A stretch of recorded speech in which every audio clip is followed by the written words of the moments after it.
दरम्यान रवी राणा यांना मंत्रिपद मिळालं नसल्यानं रवी राणा नागपूरवरून अमरावतीमध्ये परतले।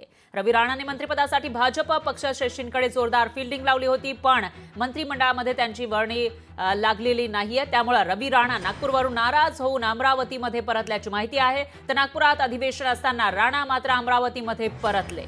आमदार रवी राणा यांना मंत्रिमंडळामध्ये स्थान न देणं हे अमरावती जिल्ह्याचं दुर्भाग्य आहे, असं या ठिकाणी सध्या व्हायरल होताना दिसते। आमदार रवी राणा यांना मंत्रिमंडळामध्ये स्थान न देणं हे अमरावतीकरांचं दुर्भाग्य असल्याचं म्हणत हे ग्राफिक व्हायरल होताना दिसून येते। रवी राणा ज्यांनी भाजपचे जास्तीत जास्त आमदार निवडून यावे यासाठी मेहनत घेतलेली होती, अमरावतीमध्ये एक ठिकाण सोडलं तर बाकी सर्वच ज्या जागा होत्या विधानसभेच्या तिथे महायुतीचा विजय झाल्याचं पाहायला मिळालेलं आहे।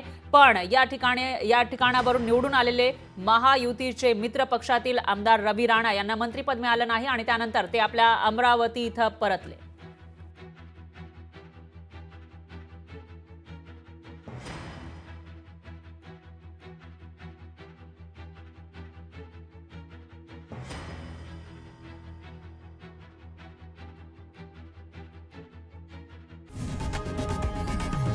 लोकशाही मराठी ऐका, पहा, जागरूक रहा।